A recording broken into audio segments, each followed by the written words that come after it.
मंगल मैत्री बच्चों, आज मैं कक्षा 10 में आपको रिवीजन कराऊंगी, लेकिन उससे पूर्व मैं आपको बताना चाहती हूँ कि अब जो हमारा PA1 एग्ज़ाम होने वाला है उसमें प्रश्न पत्र का प्रारूप क्या रहेगा। प्रश्न पत्र उसमें 3 प्रकार के प्रश्न आपके लिए आएंगे। पहले हैं वैकल्पिक प्रश्न यानी MCQ, जिसमें विकल्प आपको दिए हुए होंगे 3 या 4, उनमें से किसी एक को आपको क्लिक करना है। और फिर अगला प्रकार है लघु उत्तरीय प्रश्न यानी शॉर्ट आंसर, आपको 1 वर्ड में या 2 वर्ड्स में आंसर लिखना होगा।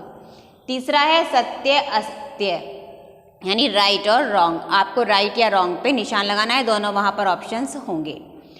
तीनों प्रकार के मतलब कोई भी प्रश्न विकल्प में भी बदल सकता है, लघु उत्तरीय में भी आ सकता है और सत्य असत्य में भी आ सकता है। जैसे यहाँ पर भाग्यशाली किसे कहा है? उद्धव को।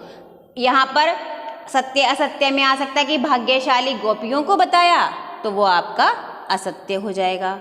और भाग्यशाली किसे कहा, 4 विकल्प दे दिए, उनमें से कोई एक आपको सही पर निशान लगाना है। यानी प्रश्न वही होंगे लेकिन उनका फॉर्मेट बदल सकता है। ध्यान पूर्वक सत्य असत्य में ध्यान देना होता है कि वो नहीं, और मान लिया हमने लिख दिया कि भाग्यशाली उद्धव नहीं हैं तो वो हमारा गलत हो गया। तो हमें ध्यान देना होता है कि प्रश्न में कहा क्या गया है। तो चलिए, आज हमारा विषय है पद, सूरदास के पद। इस पाठ में हमने पढ़ा है 4 पद हैं। पहला पद है हमारा ऊधो तुम्हो अति बड़ भागी, अपरस रहत स्नेही तगाते ताहिन मन अनुरागी। इस पद में गोपियाँ उद्धव को बहुत भाग्यशाली बता रही हैं, कह रही हैं उद्धव तुम बहुत भाग्यशाली हो, तथा क्योंकि तुम कृष्ण के प्रेम में नहीं पड़े। तुम कमलनी के पत्ते की तरह हो जो जल में रहते हुए भी जल से अलग रहता है। तुम तेल की गगरी की तरह हो जो नदी में रहते हुए भी नदी के जल से स्पर्श नहीं कर पाती। प्रीति नदी में अभी तक तो तुमने पांव भी नहीं डाला। प्रीति नदी यानी कृष्ण के प्रेम रूपी नदी को सूरदास जी कह रहे हैं कि गोपियाँ कह रही हैं हम तो भोली भाली अबला नारियाँ हैं, गुड़ की चींटियों की तरह। जैसे गुड़ की चींटी जल में गुड़ में चली जाती है लेकिन उसको वापस निकलना नहीं आता। तो इसमें वैसे प्रश्न बनेंगे भाग्यशाली किसे बताया? उद्धव को। उद्धव को किसके समान बताया है? कमलनी के पत्ते के समान, या फिर दूसरा ऑप्शन है हमारा तेल की गगरी के समान। प्रीति नदी किसे कहा है? कृष्ण के प्रेम रूपी नदी को। ठीक है। चींटियां किसे बताया है? गोपियों को। यहाँ पर चींटियां कौन है? गोपियां। विरहिणी का क्या अर्थ है?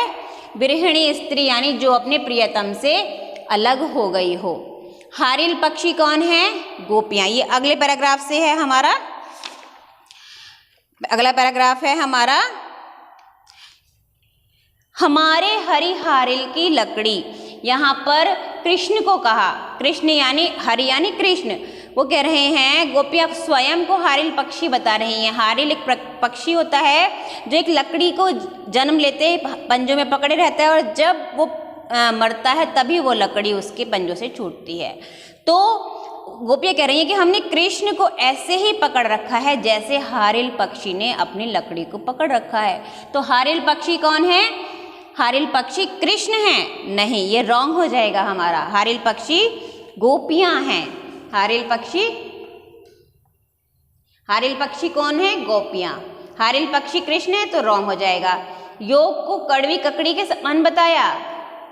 अगला है, अगले पैराग्राफ में बताया इन्होंने कि योग तो यह कौन सी बीमारी तुम हमारे लिए ले गए, हमारे हरि हारिल की लकड़ी, मन क्रम वचन नंद नंदन और यह दृढ़ करी पकड़ी, जागत सोवत स्वप्न दिवस निसी कान्हा कान्हा जकरी, सुनत जोग लागत है ऐसो जो करुई ककरी। योग को किसके समान बताया?